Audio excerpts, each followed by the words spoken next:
My attention that not many people out there understand the importance of good dirty talk during foreplay.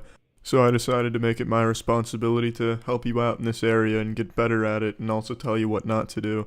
Now this goes for both guys and girls, however I will be mainly talking from a guy's perspective since my story is from my perspective and I'm a man.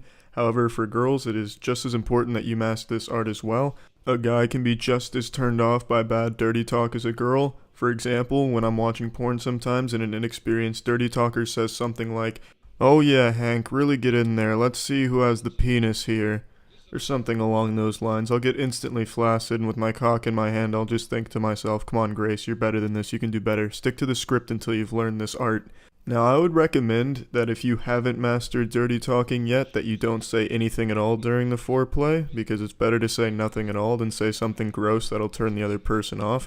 And to practice, just every night before you go to bed, say some really sexy things to yourself as you drift off into sleep. Give yourself some yes, give yourself some oh yes, shit like that. It's actually a joke I heard once that's actually incredibly true. Any variation of the word yes will always be hot. Yes, yeah, everything like that, except yep. Never say yep. No one wants to hear yep during sex. That's not okay. Now, I once wasn't sure the extent that bad dirty talk would affect sex, as if would it negate it, as in you wouldn't have it if you were bad at it, or it would just be a minor inconvenience. And I'd always read all this anecdotal evidence about, oh yeah, I said something stupid in the foreplay, didn't even have sex, and I always wondered, is that the case? So with my ex, I decided to put it to the test, because who better to test things than yourself? So I was going to get her to the point where she was really wanting to have sex, and then I was going to start spouting some really yucky stuff to see if we would still have sex or not. Not exactly the most scientific of experiments, pretty simple stuff, just 2 boxes to check. Did she want to have sex? Check. Did I say yucky stuff? Check. Did we have sex? Yes or no? And then I was going to see what the answer was. So I'm a big fan of cunnilingus, so I ate her out for 20 minutes. She sat on my face, and I was administering 100 cc's of vagina eating. And then she was at the point, she's like, "Oh, how badly do you want to fuck me?" And then I said this one, I remember this one verbatim. I said, "Oh yeah, I really want to clog your cooter hole with my careful cucumber." Man, I don't know how I got through that one without giggling. But at the time, I did a really good job. And she was clearly distraught over this comment, as most people would be, but she was still game for the coitus. And I knew I had to push it further. I knew I had to go further. At this point it was a challenge for me. I didn't even want to have sex. I wanted to say some really gross shit until she didn't want to have sex. So the next thing, this was completely unprovoked. She didn't even say anything here. I think she just didn't want to instigate anything. She didn't want me to say anything gross. So I went out of my way to make sure I did.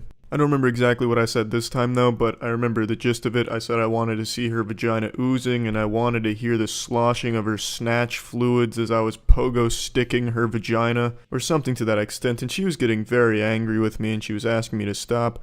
But I knew I couldn't stop. I was conducting some very valuable scientific experiments here, a very valuable study. I mean, would you have fucking asked Jon Snow to stop studying the cholera outbreak during the 1800s and disproving the miasma theory? No, absolutely fucking not. And just to clarify, I'm talking about Jon Snow, the world's first epidemiologist, not Jon Snow from the Game of Thrones show. So I knew I needed to push further. You're not going to stop me with my research now. So then I said, how about you grind your pussy on my asshole? I'd love that.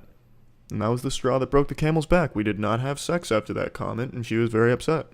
I also wasn't too thrilled after the fact, because I do enjoy sexual intercourse, but this was for the greater good. We as humans needed to understand to what extent dirty talk during foreplay affects sex. Although I believe if we had utilized some common sense, we probably could have drawn the same conclusion, that repeated gross remarks would probably not make the partner eager for coitus. But still, it's good to have that concrete evidence that I was able to provide. So now to bring this all back together, how can you avoid a situation like this if you're not too good at dirty talk? Just don't try until you think you're pretty confident in the area. I think you'd actually have to go out of your way to emulate a situation I caused, because I went out of my way to do that. I don't think that's a very common occurrence. I don't think people are, when they're making out or about to have sex, say something like, "Can't wait to boink that area down there that you got with the hole," or something dumb like that. Or from a girl's perspective, I don't think any girl is going to say anything along the lines of, "Can't wait to queef in the general direction of that wiener you got there." I keep getting off track, but what I'm trying to say, it's a very crucial element to a relationship or some type of situation where you're intimate or anything like that, it's a big part of it. No one really likes having sex when there's nothing being said. I don't think. I don't think there's any complete silent sexers out there. So I think it's good to just understand that it's important and think of it as a skill that you need to hone, you know? Look in the mirror, look yourself in the eyes and say some dirty shit to yourself. If you get hard, that's something you're going to want to say during real sex. If you don't get hard, you maybe puke or something, you might not want to utilize that. So just think, you know? Just practice, work on it. Don't go in there cold turkey, cold nippled, you know, all hard-titted.